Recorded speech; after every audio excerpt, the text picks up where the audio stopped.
kunsinja ho butumwa ikibuzo na nakitire yoko aha WhatsApp aha Twitter kiriyo hora basa kunsinja njija kuba ni nshoma live nando nimbuza ninga shwa to ntwenda kwibuza okwe baba bazere baba shikiroho ninga tubaka bashikiroho utakayebwa tari aha Gntv kandi program mwe jintu batorohuriza rwa mukaga ukurga shayiverzo mwabazyo nakubasa futambura bora mpaka sha ishatu kandi kikurga muntyo program iri kumanywa nke ya evening special etiyo nayo nebane kwata ninga shine baneza nchuroho nyenda kwizya kujanti ebiro byo kwezi 14 kusebiro byo kwezi 18 okwe no kwezi okwenye no kwa gatanu mbabura ibiro bice akwate ni 11 njije masangu next week ebiro byo kwezi 14 twino whole light up encore for Jesus ejo next terane ekirabe cyuruho kandi njija kwaceri aho boma kishayi boma abakuchimanya mu rembo rwambara aho nyuma za offices za RCC iziri aho nyuma aho na neba kuzandira golf ibi byona noja kuyija kandi obase kutwegitaho omorterane orabe rukurgebiro byo kwezi 14 hate ni 11 which means mtuburayo obero bishatu byonka 3 days to go omujungu nuko kwagamba ndija kubatorwaho ekiterane cyo kigwa kire cyamana kandi first family ningashi ekayukubanza umuntu mu yangiri ya Uganda we yebembire no mabine mo reverend no mukuru wihangabura hakukira kuba nagama no rajati ngantine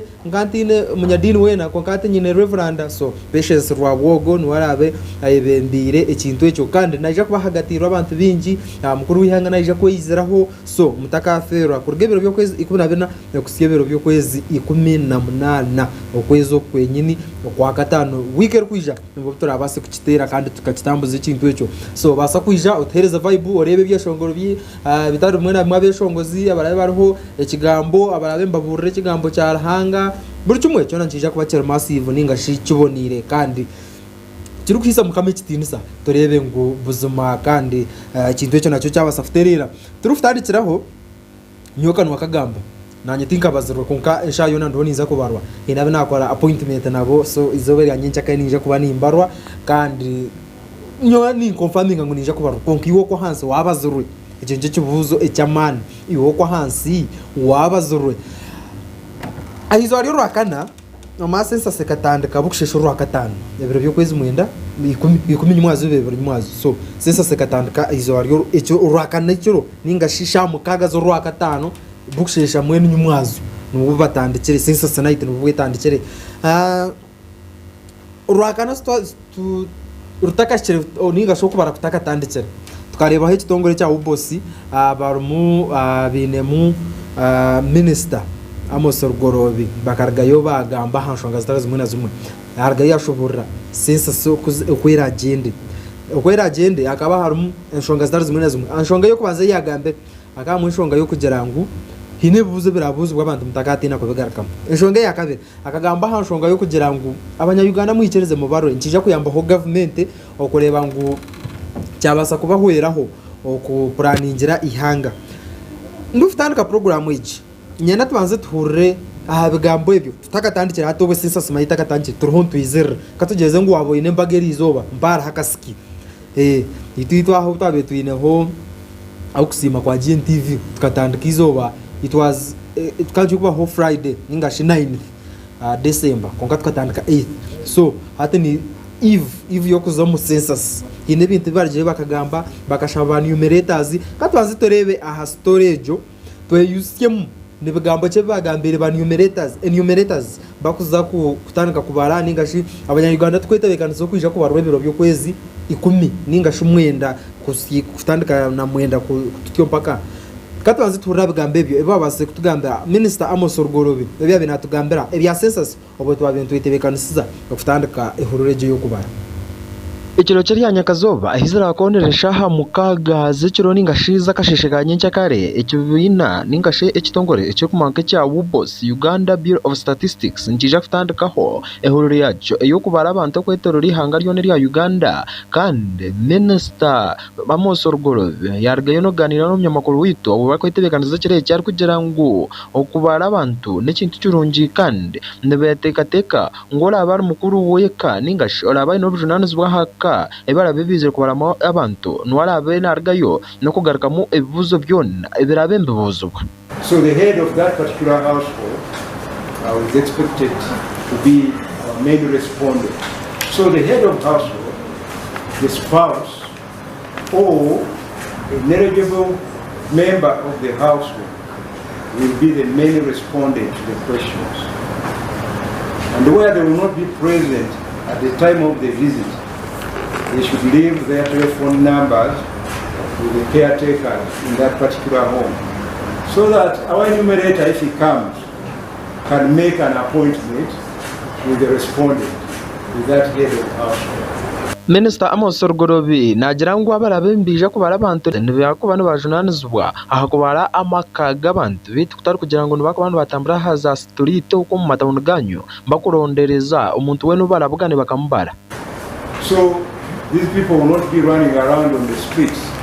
Their main target is the household, the home where people reside. These are the ones that have been marked. These are the ones that we are targeting, in this census exercise. We are not going to be hijacking you from the street. No, we are going to the homes, and we expect that people will take this responsibility and ensure that they find time for our enumerators. Nagira ngo omukubala abantu hona hine bibuze birabembe buzubwa byokuzaha abakazi batari bashije barabemba bigarukamo kandi hona nibatekateka ngo omukazi we nore abari omukomo naje kwa nabuzubwe buzo ebyekikazi. During the enumeration, there are specific questions that will be answered by females from the age of 15 to 19. There are those questions that are unique to them, especially regarding issues of pregnancy and birth. These may not be answered by any other person other than the ladies themselves. Kandi umuntu wena oraheze kubarwa tarabe nateka ho maka ningashi okumurama ngo bwe bahirize kumbara ke kuba kabamba babara ubwire bw'akaruru ningo kuba kubahandika ho ubwire bw'akaruru ngo bitu nibije kwani bamaka ingejo ejo kuyabarwa kandi abandi batagaruka kujibara gwa kabiri. I would also like to inform you that during this exercise, we are not going to mark respondents who have been enumerated like we do during elections. We are not going to be marking you. Enumerators shall only mark the doors of the household after they have completed the enumeration with the household. So shall be labeling the household where the exercise has taken place. Minister Amos Sorgorove nagira ngo byone birabuzwe kurga abantu nibwije kubikwa nke cyama kandi tino barabemba bigambera ngo nabwe cyo abanyayuganda twine kwererekera kugira ngo barabuzwe buzo byabo no kushanga abantu nibamanya ningashi government iri kubukosa ibindi bintu ngo bitu ekitongore nikije kubika nke bye cyama. I'd like to assure the general public that all information collected during this exercise, this is very important, will be kept confidential. We are not a tax body,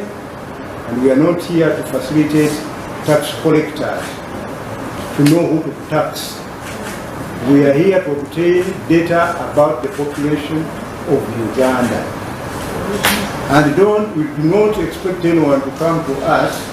asking for how much money does so and so, earn. No. Our data is only going to be presented in a manner that's aggregated. It's not going to be individual specific information. It's aggregated data.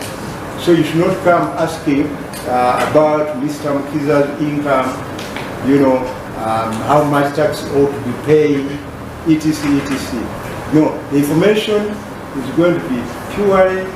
consolidated and not individual specific. We are not going to give individual specific responses, to any inquiry. So we want to assure the public that the exercise of your information is totally confidential. It's between us and yourself.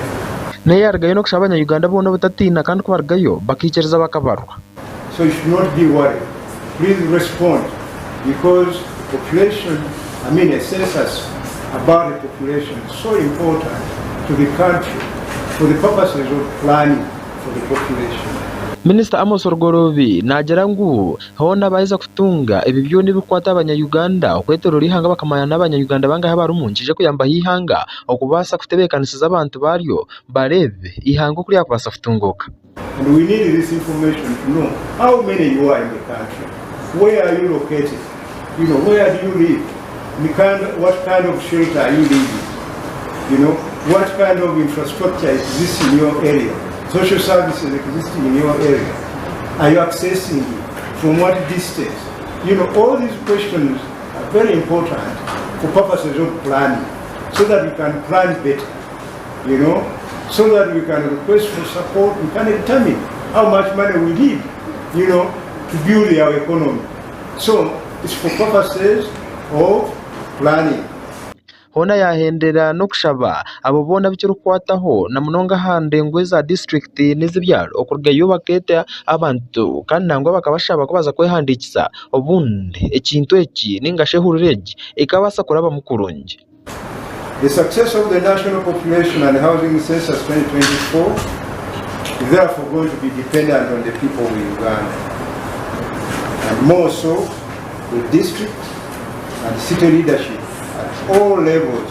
mobilize the residents of their areas. You can make a choice and be counted from where you have always lived. So people are moving, and I think they want to be counted where they originate, and where they think the service is attributed to their individual person will be taken, given the numbers. So it is just the way people want to see it. The other day when we met the Chawa singer from Musoga, I was saying, but my Musoga are few. Is it that those who are outside Musoga don't go there Musoga? And I was calling upon all of them to come back to Musoga and they be counted. Abanya-Uganda mwena ahimuri yo kwa hero ntibashaba kusigara mu majuganyo okugira ngo mukabasa kubarwa ahubwo kuba okubara kw'abantu nukutandika ekiro kiri hanyakazoba aharisha mukaga. ASIIMWE KAJESSE ahaba Gntv agarkoski akura okahurra aho amuhera aho storage yane hwerayo abanya-Uganda mwena nitubashaba nka Gntv nkabebembezi banyu nkabicuru kukwataho concerned citizens ntibashaba abanya-Uganda mwena mubaze kwikiriza ubwa mubare aho kuba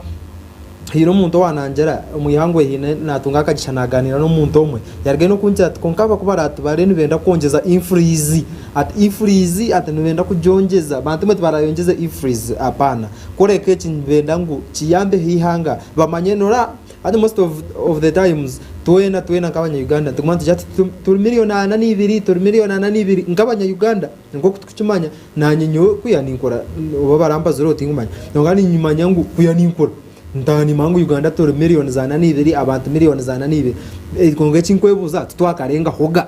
ninga twakasharuka hoga ate ibyo bitwenda kumanya tikirya miliyoni 2 turi 3 turi nkaga ninga tukashara hati turi muri 25. So icyo nje kibasharire mu bakagira ngo katukore census age tubase kumanya numuhendo ki abanya-Uganda bari mu nsomo kandi tubase kuba barira kandi cyambe ona government okubasa kurgayo no planning irimo abanya-Uganda murekeraho kurura kugira ngo hino muntu warga yakangambira heriza nanto ninganiraho na meyo omwe yanjira ati abanya-Uganda bingi nabargayo bagera ngo kubaratu bare nibenda kutekaho mushoro atwonka mwayibwa kugira ngo umuntu yange kwihandikisa mba kugira ngo mu district kananka harumwe abantu bake ningashamo abantu miliyoni nkemwe bashange sentes basinika neza miliyoni emwe konka in actual sense ushange ngo abantu bari mu district they are 1.5 millions. So ushanga ngo cya leta ubuhinza mutuma abantu tubatunga senta bamwe kandi batanga kugira government bari cyenyuma. So bantu mwayiza kwihandikisa ebyo byona ebyo bizo byona ntuje kuberga waza kurombiga mu bya Minister Amos Orgorobi yarga no kugira ngo enshonga akahereza enshonga nyingi actually ariko jati okubara abanya-Uganda gikuyamba government ku planninga ntubashaba muhereza information iri actual ninga shishikere ninga share accurate wareba umunya-Uganda batakuvuza ngo ina abana bangahi otinyina abana mukaga oina abana 2 ninga ngo ina abana bangahi otinyina abana 2 oine 5 wachereba icyo cyo bakwenda muhereza information ishikere umugarike mwe bivuzo byona ebivuzo nibiki abo kuba hino umuntu wanagira ati washanga umuntu oine bizo bikushika 50 hato nore motagarika mwe bivuzo 50 wacherebe ikintu ecyo. So ebivuzo mu bigarike mbyona kubikubuzwa kandi minister aho mukuhendera akarga yagira ati abantu mubikirize bababare mureke fitina mureke kujya togo yija naenda kunyuba ninga yija obuyije mukayanje nanda kunkora ako abantu abatungire kubara nabo bana bitomo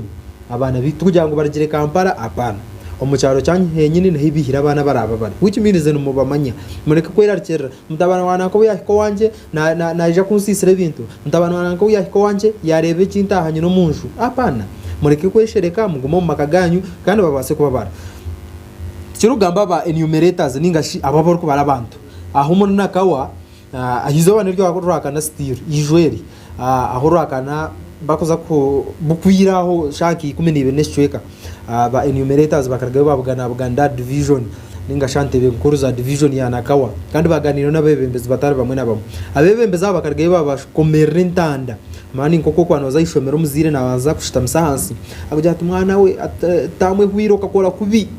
hatimwe nakushabo mu mathi shitamuteko ho mutwe mamanye icyo bakabakira ku kigambira nyo mathi yabehika mathi nyompura nara wakabur tambwe yabeza kumurka banshtamisa ngo bantumwe mathi to shoma umushawe to mu mathi ngebi hati ndanaba babandize kubakomera intanda bantumwe mwaza kuzokwa heru mwakozombantu tumuko amanya mcyo yaba binji abamwe no mubareba boreba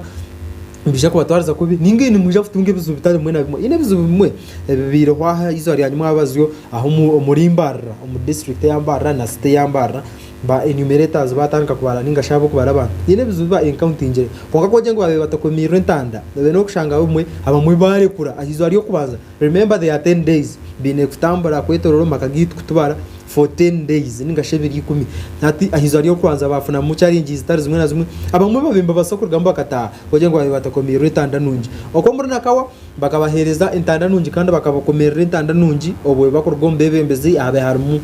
honorable bar mwezo Ronald akarga yabakomera intanda division mayor yabakomera intanda tatwanze tuhure ahabigambo bimwe bakomira abana kawe intanda akuba umurimo bonana bakora abana kawa aba kawempe aba Mbarara aba Rubaya kuriya hinkurga aba Chenshama bonana bakora umurimo gumwe no kubara abanya Uganda ebuzo nibyo bimwe so kikimanyisa intande bakomera abana kawe na Mbarara ni yemwe na nabaraze Rubaya ni yemwe na nabaraze Kashare ni yemwe na nabaraze Kagonje so katazi tuhura hantande bakomire ababor kubara abantu nane babazire ngo nibija kurabamo then tutiyo tugaruke kandi hati turufutana kizobere yanyu mwabazo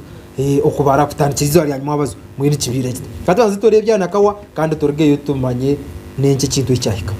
Obwo kubara abanya Uganda kurongo kugendo misho kwetorore bicwe kapitali mwe na mu mundo mu ihangeri ya Uganda ahi amakagatari gamwe babasize kubara kandi ubwa hatiya nabamanyu umuhendo gwabo hona twargaye no kuganiraho nabebembezi batari bamwe na bamwe n'abanya Uganda batari bamwe na bamwe okwasa kutushobora ahanshonga ziro gendo misho nangwa no kujye kibagamba ahanshonga zo rubara rw'abantu orohondo gendo misho mu mundo mu ihangeri ya Uganda umunyamakuru witu yabasa kutunga akagisho kubasaganira nor chairman w'ekibina cya National Resistance Movement omurembo rwambara bitu rwamatemba ningashimbara State North owo kitinisa mugume benone kandi hona yargayo no kugira ngo abanya Uganda bine kwikirizwa bakabarwa okugira ngo ecyo nikije kwasa kubayambaho okumanya umuhendo gwabo na government ebase kurgayo no kubarira abantu bayo ecyo ni kishadusereza ngo nanta kumanya bari yo muko wanje akahungo mwazi kandi mukunda akatwara kandi ko kwa no manya abantu aboyineyo oba no twaraje akahunga bwo kumanya namba yoyine nangwa n'abamaramizo abakugira ngo tubakwenda babare n'abaninya abafuriri nyine nabwe niyo kanisa yinkugezo kwenda kumbeka ningashono kujya kumbeka kanisa kwingana kejo abwo abashoro abo tutekereza mu tubatwire weno nitero muranga abo kubara mubabare haza nabwe nyenda obwo kubara ko bantu rufutana kiciro kiri anyakazoba obwa hatiya abo bona barje bakahingura bwa kandi bakahame bwa kono bo barayije mbere omukubara abanya Uganda bwe bakora hansi y'ekitongore kiri kumanyange cya ubos batankire imirimo yabo kandi omu division ya nakawa hona bargayo no komera intanda ebigambo birunje kugira ngo bikabasa kubara byo omirimo yabo ebarabase kora ombiri kumebe abebembezi batari bamwe na bamwe ahaba harumo owekitiini Honorable Barumwezo Ronald nangwa n'umushokera wa mukuru w'ihanga ahabwa division ya Nakawa nangwa n'abandi bebembezi bargayo no kuganiraho nabo bona abarabase kwejumbira mu kubara abanya-Uganda ningashabo kubasa kweta ba numerators kandi hona bargayo no kubahereza ibigambo ebirabase kubarabya omubwiro barukora imirimo yabo ebakwija kutandika cyo yanyakazoba okumara ibiyikome bargayo no kubashaba ko basakora umurimo w'umurungi ahubwo ko government neyetaga ibintu birungi nangwa no kumanya umuhendo gw'abanya-Uganda bari mu ndo ya Uganda kugira ngo kikaba basa okubarira abanya-Uganda bona. Omunyamakuru witu hona yabasa kwikaho omu division ya Nakawa okubana yirebera abo bako basibura buli mwana yenna agenda kukora mu kubala abantu government yamaze okutekawo sente zimusasula weziri bino byogerwa nti bagenda kubasasula bulimba temukiriza mugende mukole government yamaze okutekawo sente parliament yaziyisa bayi mupizi bali okuzirondora so buli muntu yenna anakola mulimo guno ajja kusasula government yamaze okusalawo analya sente y'omwana yenna government weero okulaba nti emukwata obuli bw'enguzi corruption so tukolera nga bannayuganda tukiriza omulimu gwa census tufune namba entuufu government planning bulungi nga temuli mistakes zonna abatestes ubos abatestes b'omulimu guno okuba nti ebintu byabwe bibeera birambulukufu bulungi kubanga tufunye okwemulugunya mu bagenda okukola sente ze babagamba ku makye essaawa 4 ku mukaaga teziba zikyuse bagenda bagamba tugenda okubawa emitwalo 2 tugenda okutuuka mukaaga nti ate mutwalo 1 ekintu kino kibamazeemu amaanyi era kiyinza okukosa omulimu guno n'olwekyo saba kikwatibweko mu bwangu abantu baweese entuufu zennyini ze babagamba okuva olubereberye basobole okukola omulimu omulungi bagenda zibawa sente zaabwe basayininga contract ya mitwalo 5 ennaku 10 naye nebaza nti ne bawandika ebbaluwa etereza contract eyo nti bagenda bawa emitwalo 5 mu nnaku 10 buli lunaku mitwalo 5 ezo nazo njagala okulanga zibakola ki zibaweebwa sigenda kutunulira ng'omubaka parliament bino nga bigenda mu maaso nga twegayidde abantu bagende bakutandika okukola ate mubamme sente zaabwe zibakoledde awo nno ngenda kulondoola omulimu okukola ndikukolebwa bulungi kubanga gavumenti erina okupulaningira abantu bemanyi naye tutegeddeko nti waliwo abantu abatakkiriza abantu okuyingira mu bikomera byabwe gavumenti yataddewo olwokutaano enkya ng'olunaku lw'ekiwummulo nsaba buli munnayuganda yenna mu Nakawa ne kutwalirawo mu Kampala ne Uganda gezaako okulaba nti ogulawo ekikomera kyo bakubale ne famire yo kijja kuyamba gavumenti okuteekateekera bulungi ng'ekumanyi atakikoze abaddemu ensi nsaba munnayuganda yenna awa information entuufu ku famire ye ejja kuyamba gavumenti okupulaninga ku myaka ejjidda mu maaso nga 10 towa information nga si ntuufu ojja kuba olyazaamaanyiza ensi yo mu planning bonna bagenda okukola omulimu guno mbakubiriza mukole omulimu omulungi kubanga omulimu guno gulwawo kubaawo emyaka mingi nga netumanyi bantu ki be tulina ebyetaago byabwe n'ebirala ebikwata ku bantu baffe so bakubiriza mu gukole n'obwagazi n'amaanyi gonna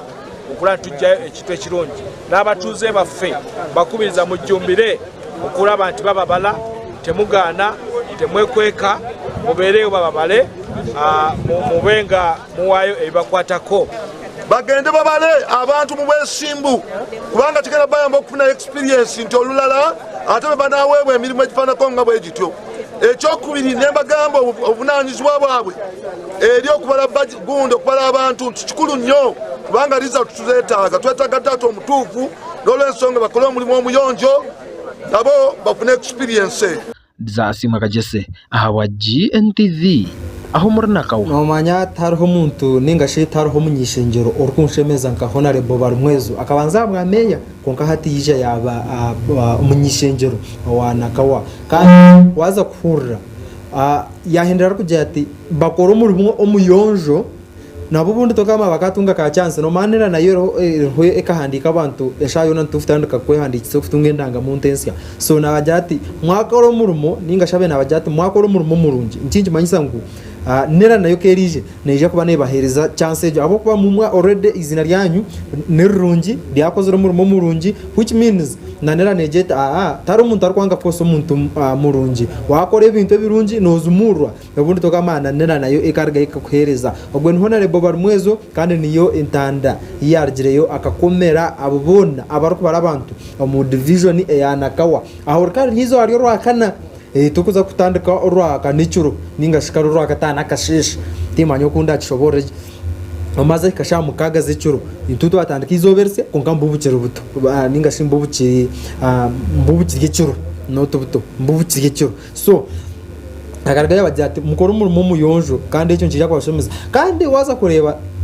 almost buri umwe wena buri muntu wena rugamba sensas naye hanangereza abo bona bakubara abantu okukora umurimo murungi aza kura nene stargorobi yargaye no kubashaba okukora umurimo murungi aza kura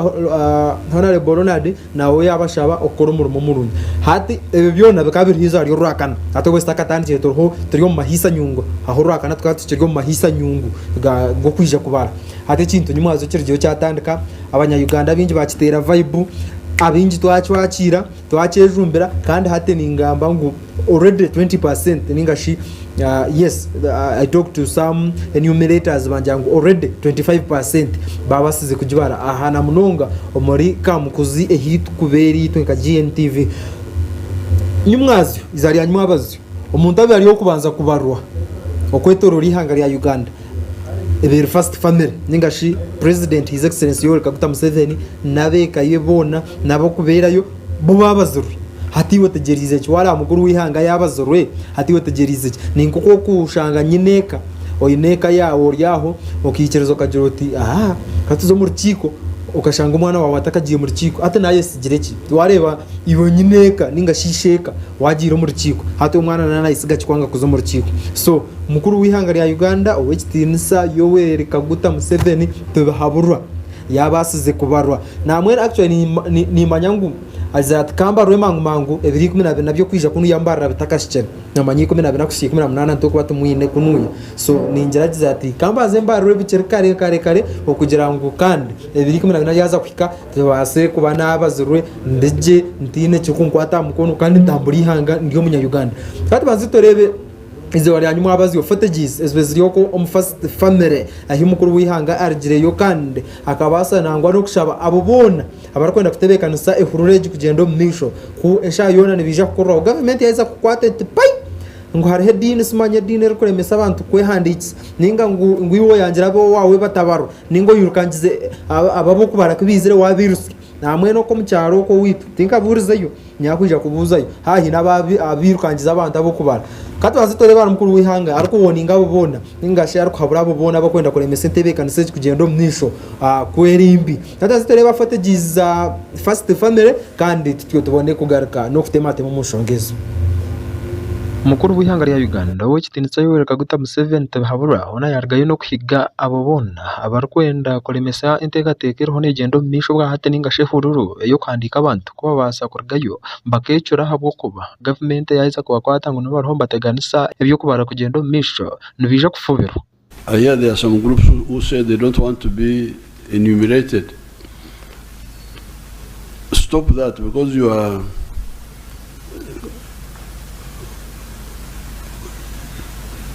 when Uncle will say, Okuchumbagiza, you make us, you interfere with our work because this information would be used for planning to get solutions to your problems. I was happy with their questions because I could see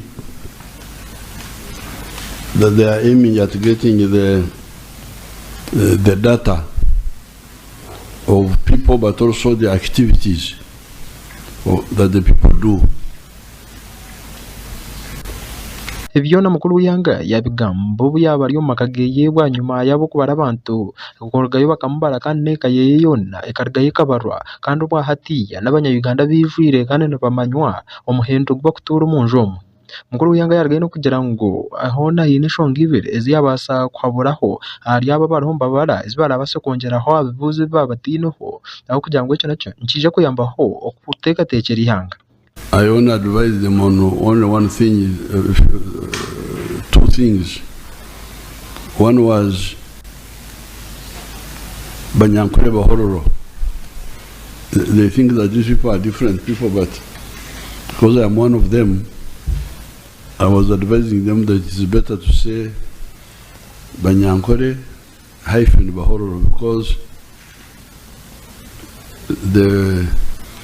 what they call Banyankore are people who are born in Zimbabwe, Liantonde,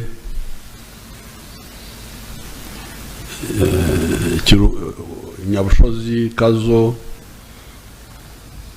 Uganda. Now the other issue I raised with them was the issue of finding out Ugandans who have got shares in companies. Otherwise, the whole thing is very comprehensive. That's why I've spent almost like 2 hours here.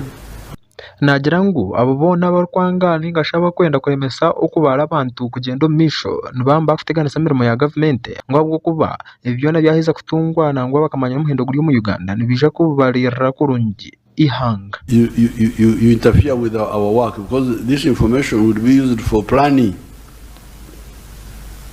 to get solutions to your problems, social, economic, health, medical, because they were even asking medical questions about eyesight, about hearing, about very useful. So I thank the team. Thank you so much, and I hope you will all cooperate with them. Thank you. Dr. Chris Mukiza kandi ho no gurukura ubose nangwa no yayikwatiremo nangwa yibembere nabo ababagiye kubara mukuru w'ihanga kandi yaragaye no kugira ngo ekaya mukuru w'ihanga yabasa kwataganisa kurungi nabo kandi babarubwa hati n'abanya Uganda nibamanywa umuhendo. We have covered all questions, right from the personal information to housing conditions and the services they access. The respondent was very cooperative, gave us all answers to the questions we put before them, and we are very happy that you have concluded the exercise successfully. ASIIMWE KAJESSE aha Gntv agar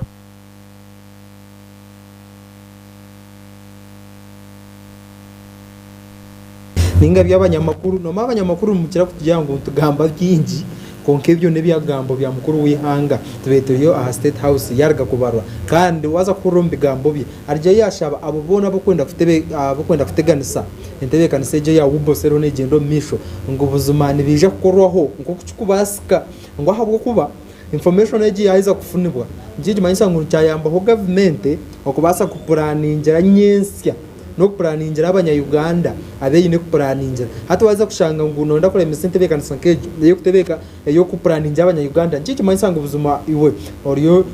umwanji ningashi tokwenda ntunguka ecyanga cyanyi to kucendeza ntunguka hata for example nyina abantu mwe tubanze ture mweki katugeze ngo waboryaho ori nkokwe umucyaro cyanyu mwamuri umucyaro babajara ngo hine gor chikoruho uri cyaro chona ngaho kare for example kanko se cyaro kitu ba atin kito rukure hinkorgo ko murubaye batujyango ntukwetaranda mu kigando twenda nke cyaro hine kitwine kuganiraho iwe waboryaho wayanka tugeze nka meeting ne ya security ne kwatabyo kwerinda ine mkwenda ku discussingaho ninga ha mu bwisi ningo bwina zo mu cyanga ningo mu cyarejo imwe baketa meeting okanga kuza nchiki manyisa ngo iwe hine that character yoyine yoro hono yereka abandi nangwa nero hono yeretera icyange cyo garke nyuma ninge cyaro cyanyu garke nyuma so hata waza kureba ngo aha cyaro umuntu yayanga please iwe ni werga yonko umuntu nkaro concerned the citizen rega yo mugambe mujyo tumushawe yikereza bakubare abako bantu wetaga information ejo ningashi rega yo gambira abanyamateka ninga wuturu kwata ho wene abase kwijaganire nabo mpora umuntu ogwe bamubare kandi tokamanya ubundi kikabasa kuyamba ho ne cyanga cyanyu kitunguka hatwaheza kurwoko izoba today hata buri nyumwazi yo manyanya nyumwazi yo babara hata babara mukuru wihanga nabandi abantu ababaze today twaba turyaho abo kubarabija batubara Dr. Bishop Cyrus Tayebwa yahereze kubara hata wahura abantu nkabo mukuru wihanga yabazurwe actually nareba ho footages Fred Nanga ubwo no mugambirizo wa police mu muyangiri ya Uganda yabazurwe nareba ho footages honorable minister yakunye baryo munsi yes yabarwa honorable ndijo yanyeba ba honorable haroba ministers nkabana abarjo bakabaru hata na Bishop Dr. Cyrus Tayebwa ogunaye bembera amakanisa gabaro ko gona ahabwe cyangwa cya ankore hateka ahansi yanafaka teka ogo muntu nkogwe yabaru hati wo kwa hanso mu cyaro ninga nkanye nyange kubarwa ona tokoreba ngubuzuma ihanga ntuturho nturtera hasi abanyaganda twine kwegarukamo ninga twine kureba inshongezi umwe tukajya tutapana inshongezi mbuzuma n'ikintu cyango ninga shine kintu cyo kwatara uburyo mu katwanze torebe umunyamakuru witi yakahwaho Dr. Arukubarwa ninga shi Bishop Cyrus Arukubarwa katwanze turebe byargaye no kugambera abanyayuganda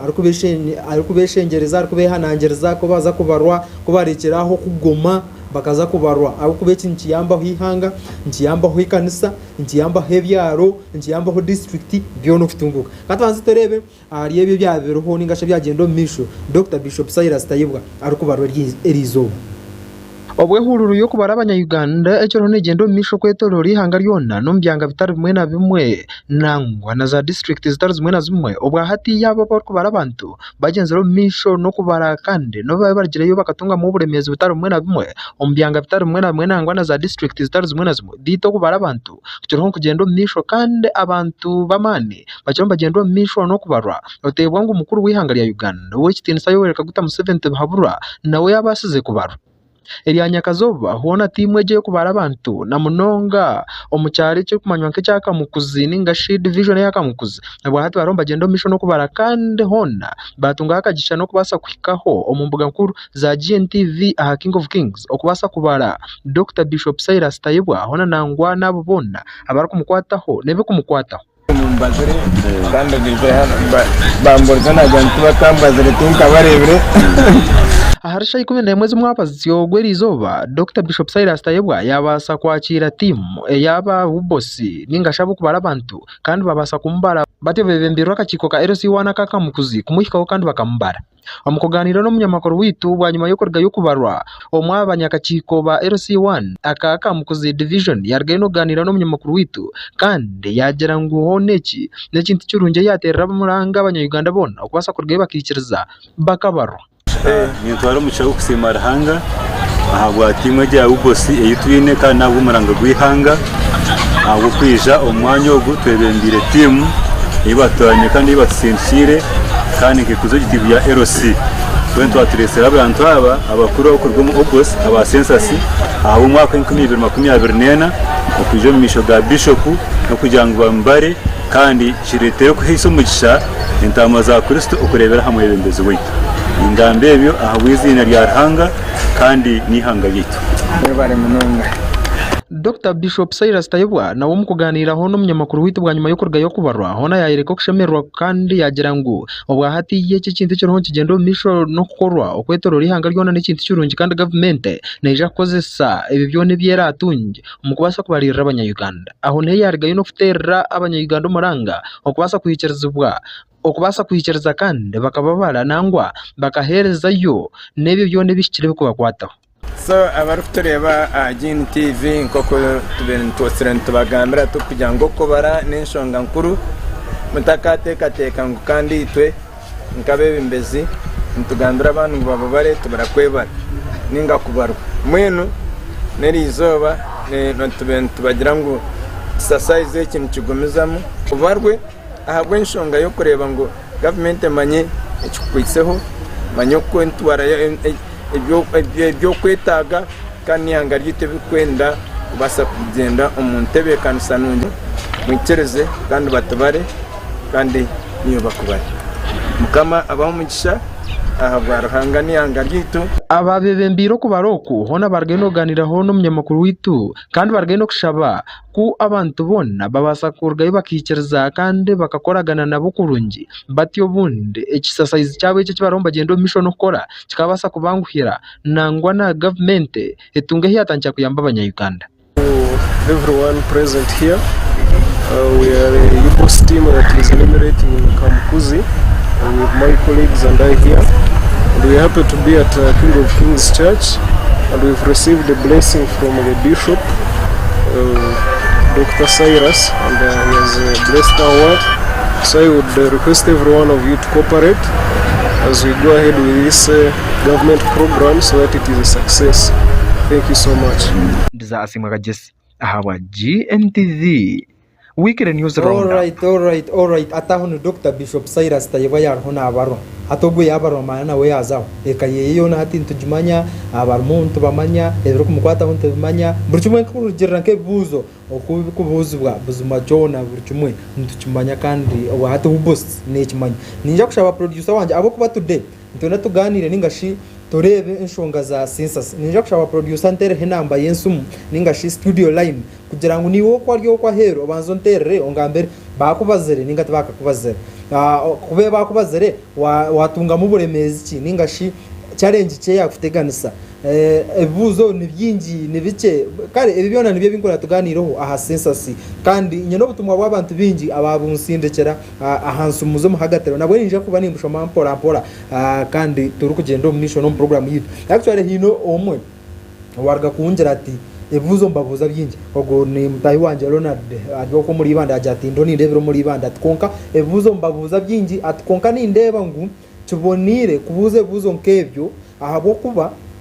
nikiyambaho kwetebekanisa kandi Ronald webare ubutumwa bwawe nabasa kubureba ubwo we yagira ati buzuma kandi tuyikirize tubarwe nk'abanya-Uganda kandi uko muri ibanda yajyango batangiye kubabara atabaza korana no muri ibanda ukwe batangiye kubabarwa ningashi babazuru ati kandi we okiryo ko hanzo takabazuru yargaye no kugira ati nindamusi aho abantu bona abanya-Uganda abantu bagendo mission no kubarwa nabo kwikiriza kubarwa na munonga aba tropical SS kare we bare munonga Ronald kandi kiro tugendo mission no kuhajana pora ahanshongezo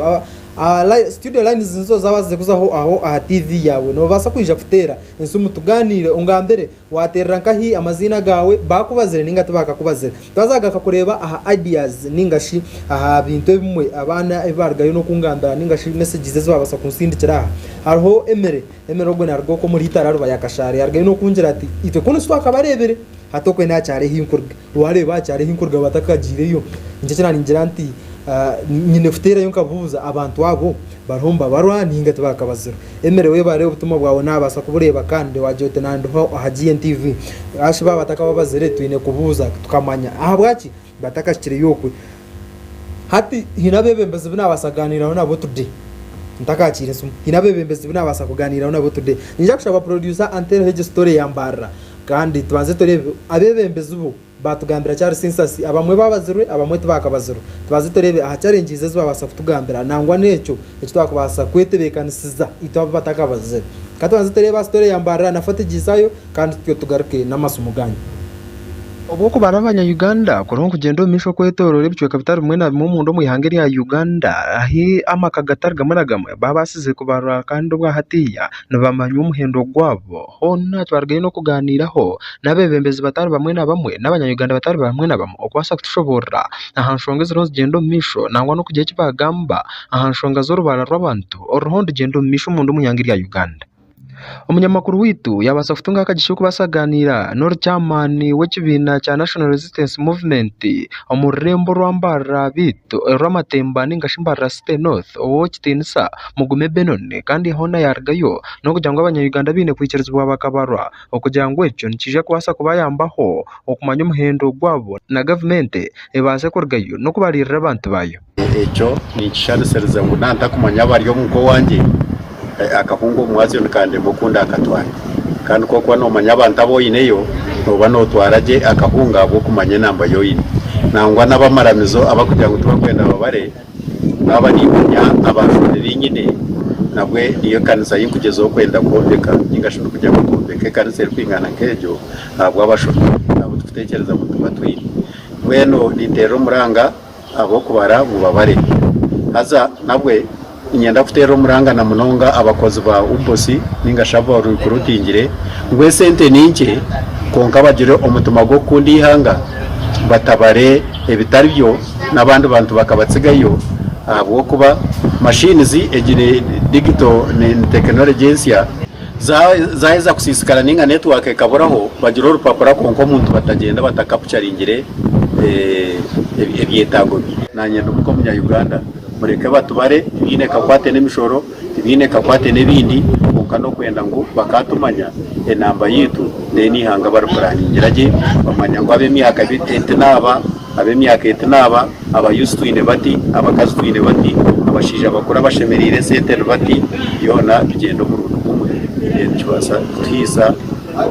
kurangiraje emkwenda Owekitinisa Evelyn cyo mugisha kandi ho nogwo we uruko rwo mu district eyisingiro yargaye no ganira n'umunyamakuru witu nawe kandi yargaye no kugira ngo abanyayuganda bona tubine kweti no bwisho okubasa kurgaye kuhereza ibyo byone biko bakwataho ebishikire okugira ngo kinkije kuyambaho government okubabarira kandi yargaye no kugira ngo hona okubara kw'abantu mukije kuyambaho ihanga okumanya abanyayuganda bari mu ihanga ubuhereza nicyo kikuru mwene tutatina census kugira ngo harihe kinde kwenda kubaho buri jo twirende kireba ati census kindi kikuru batwirende bakora census mwene cyo kitatukanga nyenda kubehanangiriza mureke twatanisiza na intebekanisa ya government kugira ngo uhereza burundu bishikahara umuntu hago kubihangande barginde kumanya yina population rukwingana cy'abantu ndibingana ki deni basiho ubuhereza burungi Kansara ari mutabazi orukujwekeranya mutiyobora kandi hona nangwana kakoba omukanso yo rembo rwambara umukuganiraho n'umunyamakuru wituwe hona yargayo no kugira ngo abanyayuganda bingi baguhinduremo muzokorgayo bakabihe kubambe bakwata ngo bita aryo uri yargayo no kubashaba okwasa kuhereza bibyenyene biko bakwataho bishikire ngo bitari bishuba okugira ngo kikabasa kuyamba hihanga okubasa kutunguka abanyayuganda muyikirize muhereze information ishikire babare omba census ne yambiwe umunyayuganda kandi eyamba n'ihanga ryawe okugira ngo ihanga ribase kumenya kuri uko planningira abantu baryo batuplaningire tumanye nyinshaka y'abantu bangahi kandi obuherezo bwo kuhereza ndwingana ki mbwe nitera abanyayuganda batayi banje muranga mwize mwena babani mu makaganya basange mu baheze information ishikire kirebuke ngo abanyayuganda babamanye umuhendo nyinshaka ya Uganda yatubera nunji twasomera mu Uganda yitu akuba Uganda ne yitu kandi ne yabana bitu nabizukuru bitu twanyesha Uri mugamberezi wabakadaba NRM bite minyeto okwetorora ihanga ryone rya Uganda Owekitinisa Honorable Keith Arnito Kakama nawe yargayo no kutera umuranga abobona abarukubara abantu ningash abawubosi okubasa kurgayo bakakora imirimo yabo batekire ntege no barabe mbija kutunga mu bizu bitari mwe na bimwe ningash no barabe batungiye mu bizu bitari mwe najya government bwanyuma neje kwije kubasima ina hempurire mubasa kugira ngo kumwafuna mu difficulties aha kokana nishaba ende yimwe ihandikisemo mutakahenda amateka ganya gumwakozere arupapura buri kimwe kiza kubaje amherwa byona mweza kubara there is a way the government is going to thank you government is akubebaza na President Museveni tumundu kubasa kuyeba abantu kino takubasa mwena nimbashaba mukori munongana namanyi amutaka jire kubara abantu abari no benda mubabare cyo kinani bashaba ndiza ASIIMWE KAJESSE ahawa Gntv weekend news roundup bagamba munonga hakintu cya census ate nja kwikanitandikiraho ubutumwa bw'abantu studio lines z'uruhono basako gumza muno hotera ni ntuje kwakira ko ngakiro nisho ubutumwa ubwo ntumusime Duncan najati itwo muri cyo watore Kampala tabakabazurure kandi next week nareba ngo week yo gukora ate nayibuza nabwe naza gumumuka ningambija kumbara murimo ubwo kandi bamwita tumusime Duncan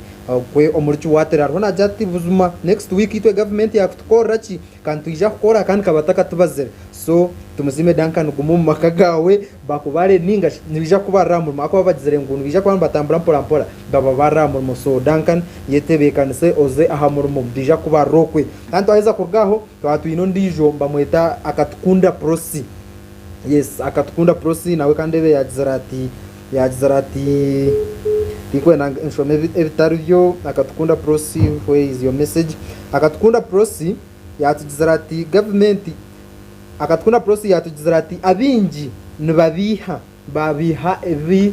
ebine ningashi katugeze ine mbuzi 5 ninga zingahi abiha so yargaye no kugira ati government ine kurebuka ngu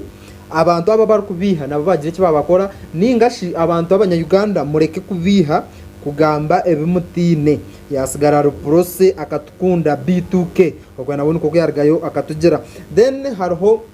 abandi babasa kunsinja messages abambaromba ngira ngo guni bamweta ogumba mweta yes kambaze ndebe ogumba mweta ni musima anata yargaye no kugira ati nitwe kunu yatubaka tubazere konka enshaha yona nitwija kubarwa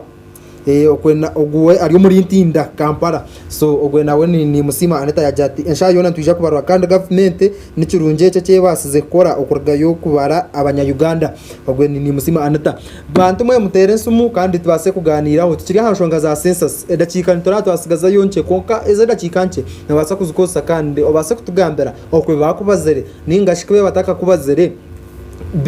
ninga hoko bataka bazere kandi twe tubase kuganira nja kwakira ari ansumu hello yes hello nasiba jamazina ne waterra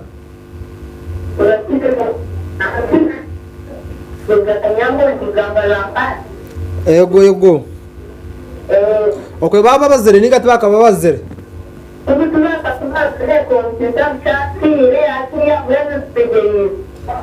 koga babe bashikiraho mucyanga cyanyu ninga babe batakashikiremo